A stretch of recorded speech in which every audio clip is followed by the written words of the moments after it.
বিসমিল্লাহির রহমানুর রহিম। Hello viewers, আসসালামু আলাইকুম। আশা করি সবাই ভালো আছেন। আলহামদুলিল্লাহ আমরাও ভালো আছি। চুলা একটা ফ্রাই প্যান দিয়ে আমি দিয়ে দিয়েছি পরিমাণ মতো সরিষার তেল। এখানে 3টা পেঁয়াজ কেটে দিয়েছি। পেঁয়াজটা একটু ভাজা ভাজা হয়ে গেছে। এখন আমি দিয়ে দিয়েছি কিছু চিংড়ি মাছ। চিংড়ি মাছটা আমি পেঁয়াজের সাথে একটু ভেজে নিয়েছি। এরপর আমি মশলাগুলো অ্যাড করে দেব। 1 চামচ রসুন বাটা, 1 চামচ লাল মরিচের গুঁড়া, 1 চামচ হলুদের গুঁড়া, 1 চামচ ধনিয়ার গুঁড়া, একটু পানি দিয়ে দেব যাতে মশলাটা পুড়ে না যায়। তারপর আমি দিয়ে দেব স্বাদ মতন লবণ। আজকে আমি রান্না করব ছোট চিংড়ি মাছ দিয়ে সবজি। এরপরে মশলাটা আমি ভালো করে কষিয়ে নেব। এখানে একটা ধুন্দুল নিয়েছি আমি, আর একটা আলু নিয়েছি, একটা পেঁপে নিয়েছি। মশলাটা কষানো হয়ে গেছে। তেল উঠে যাওয়ার পরে আমি এখানে দিয়ে দিয়েছি পেঁপে আর আলু, কারণ এটা সিদ্ধ হতে একটু সময় লাগে, এজন্য এই সবজিটা আমি আগে দিয়েছি। এখানে একটু পানি দিয়ে দেব, 1/2 কাপের মতো পানি দিয়ে আমি আলুটার পেঁপেটা ভালো করে কষানোর ভিতরে সিদ্ধ করে নেব 80%। ধুন্দুল সবজিটা আমি পরে দেব, কারণ ধুন্দুল সবজিটা আগুনের একটু ছোঁয়া পেলেই চুপসে যায়, এজন্য ওই সবজিটা আমি পরে এখানে অ্যাড করে দেব।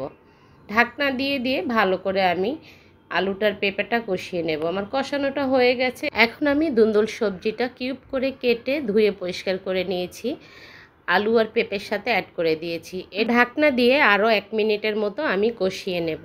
এই নিরামিষ সবজিটায় আমি আরও একটা জিনিস অ্যাড করব, সেটা হলো কিছু গুঁড়া চিংড়ি মাছ আমি ব্লেন্ডার করে লবণ দিয়ে একটু জাল করে নিয়েছি, সেটা আমি এখানে অ্যাড করে দিয়েছি। এই কুসুমটা দেওয়ার কারণে নিরামিষটার টেস্টটা এত বেশি হবে যা বলার মতো না। আমার মা দেখতাম এভাবেই রান্না করতো। এবার আমি এখানে ঝোলের পানিটা দিয়ে দেব। সরি, ঝোলের পানিটা আমার স্কিপ হয়ে গেছে। পাশের চুলায় আমার গরম পানি ছিল, আমি গরম পানিটা এখানে দিয়েছি পরিমাণ মতো ঝোলের জন্য। আপনারা চাইলে ঠান্ডা পানি দিতে পারেন। আমার সবজিটা রান্না হয়ে গেছে, মানে নিরামিষটা আমি আরও 1 মিনিটের মতো রান্না করে নেব। আমি এখানে কোনো ধনিয়া পাতা অ্যাড করব না, কারণ ধনিয়া পাতা অ্যাড করলে চিংড়ি মাছের যে কুসুম করে দিয়েছি সেটার ফ্লেভারটা পাওয়া যাবে না। আমি লবণটা একটু চেক করে নিচ্ছি, আর একটু লবণ লাগবে, আমি দিয়ে দিচ্ছি।